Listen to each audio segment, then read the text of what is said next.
They say that a string holds the fate of all humans, guiding us down paths that we call life. These paths have drawn countless souls to commit themselves, willingly or not, to Yin Lin's dominion. To her bosom, maybe. To her strings, definitely. And if you're not picking up what I'm putting down, let me spell it out for you.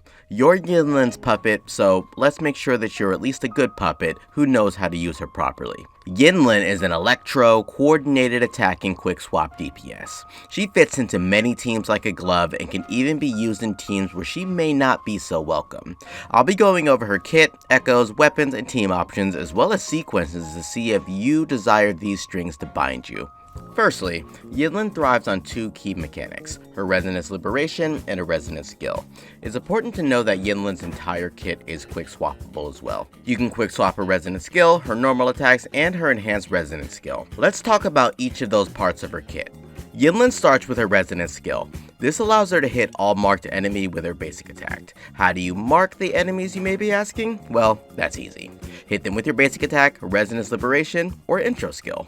Once enemies are marked, ideally through the Resonance Liberation or her intro skill, you'll unleash a barrage of coordinated attacks that will ripple across all marked targets for the next 4 strikes.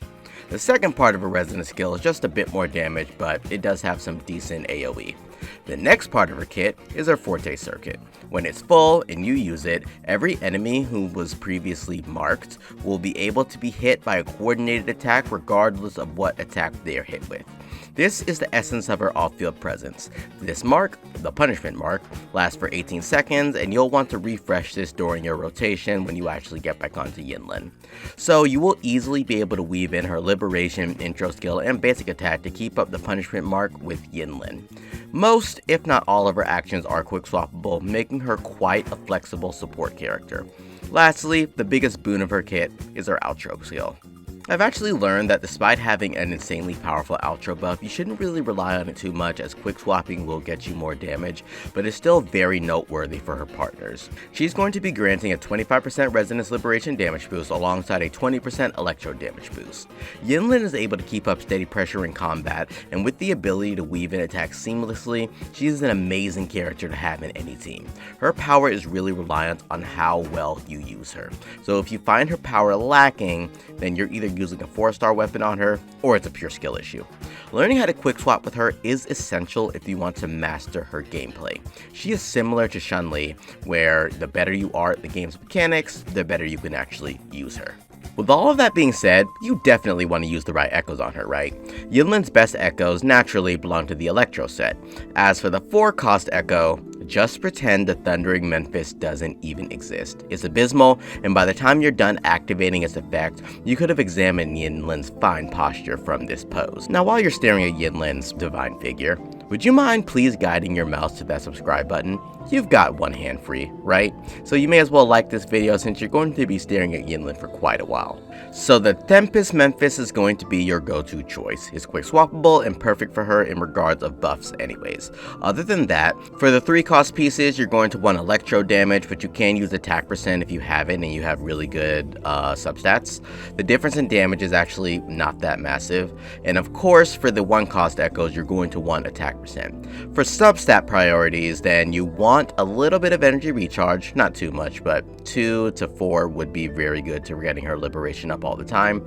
Then you'll want attack percent, followed by flat attack, and finally Resonance Liberation and Resonance skill damage buffs are actually very welcome as well. The 4-cost echo will either be crit rate or crit damage depending on your weapon. Now, speaking of weapons, just as we are puppets controlled by Yin Lin, String Master is the true arbiter of our fates, because it will decide how far Yin Lin can go. It is by no means necessary, but it is a damn powerful weapon, not only for Yin Lin, but other Rectifier users as well. With that being said, it's still a luxury pick and not quite necessary. Yin Lin does, however, need a 5-star weapon to actually be doing good damage. The Augment, being a Battle Pass weapon, does work for her, but the 5-star weapons actually heavily outweigh all of the 4-star options. While String Master is at the top, Cosmic Ripple and even Zheji's weapon, Rhyme Draped Spouts, is a very powerful weapon to actually use on her. If you lack all of these options, then her damage kind of falls off of a cliff. But Fusion Accretion is actually a very good option for her, as it helps ease her rotation requirements by giving you a little bit of energy, and it will actually give you a sizable attack buff. Lastly, Jinzhou Keeper works as a last resort, but you really want to eventually prioritize a 5-star weapon on her. Since Cosmic Ripples is a guaranteed one, you may as well cash out your standard pulls there. Next up, we've got teams, and Yin Lin has an infinite amount of teams where she works in, and with enough innovation, you could fit her in anywhere. But let's talk about her best teams. Of course, that goes to Shengli Cal. California is blessed with the presence of Yin Lin, and it goes without saying that any electro carry that specializes in liberation damage would actually want Yin Lin at their side. It's great to see a perfect match for Californication. Speaking of fornication, there is something that stops Cal replacement from being the best partner for Yin Lin, and that's of course Shen Liao. Shen Liao and Yin Lin are an amazing duo who complement each other with their quick swap playstyle. From my experience, it's best to play them with quick swap in mind because it will cause their damage to be far more superior. As long as the initial hit of Shen Liao's liberation gets buffed by Yin Lin, you'll be just fine.